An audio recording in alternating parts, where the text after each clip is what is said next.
ఓం శ్రీ మాత్రే నమః. నా పేరు రూప, మాది విజయవాడే. దసరా కన్నా ముందే మాకు కాశీ నుంచి వచ్చి ఇక్కడ పూజలు జరిపించడం విజయవాడ ప్రజలందరి అదృష్టంగా భావిస్తున్నాము. యాక్చువల్లీ మేము వర్కింగ్ అయినా కూడా లీవ్ పెట్టుకుని ఇంత మంచి ప్రోగ్రాంలో పార్టిసిపేట్ చేయాలి అని ఉత్సాహంతో అందరం కలిపి వచ్చాము. మనం ఇంట్లో అయితే ఒకసారి చేసుకుంటేనే నీరసము చెమట్లు అన్నీ వచ్చేస్తాయి.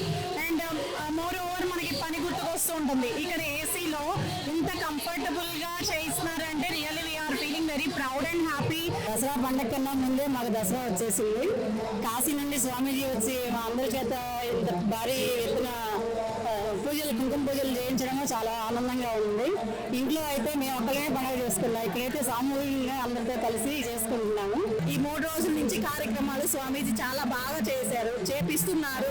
మహిళా మనల్ని ఎక్కడెక్కడి నుంచో వస్తున్నారు, అందరూ చాలా బాగా పాల్గొంటున్నారు. కానీ ఇంకా ఉండే కొద్దికి బాగా అభివృద్ధి చెందుతాదని స్వామీజీ బాగా ఎక్కడికైనా వెళ్ళి చేస్తారని నమ్ముతున్నాం. ఈ గురువు గారు చేసే మహాయజ్ఞం అనే చెప్పాలండి. ఈ సామూహిక కుంకుమార్చన కాదు, ఇది మహాయజ్ఞం అనే అనుకోవాలి. ఇంతమంది సుహాసినీలు కలిసి చేస్తూ ఉంటే అమ్మవారే వచ్చి అందరిలో ఉన్నారా అని అనిపిస్తుందండి మాకు. మేమందరం డాన్స్ కూడా చేశాము, భరతనాట్యాలు కూడా చేశారు. ఇక్కడ సామూహిక కార్యక్రమాలు మొదలు పెడుతున్నారు.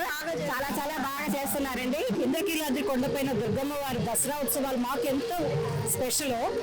ముందు వచ్చింది దసరా చెప్పాలంటే మాకు ఈ కుంకుమ పూజల ద్వారా దసరా ముందు వచ్చినట్టు ఇంతమంది లక్ష్మీదేవుల్ని, దుర్గమ్మల్ని, సరస్వతి దేవుల్ని అందరినీ చూడగలిగా అనిపించింది. అమ్మవారి సేవలు చాలా ఆనందంగా పొద్దున్నుంచి కూడా మాకు అలసట అనేది లేకుండా చాలా చక్కగా నడువు నొప్పి కానీ ఏ బాధ లేకుండా ఎంత ఆనందంగా గడుపుకున్నాం ఇప్పుడు దాకా. రేపు కూడా అమ్మవారి ఆశీస్సులు ఉంటే మేమందరం వచ్చి ఆడతల్లుకొని ఆనందంగా వెళ్ళాలని మేము అనుకుంటున్నాం. ఎంత ఆనందంగా ఉంది మాకు. ఇక్కడ మెయింటింగ్ కానీ అమ్మవారి పూజలు కానీ ఇదంతా కూడా చూసేటప్పటికి మాకు ఎంతో ఆనందంగా ఉంది.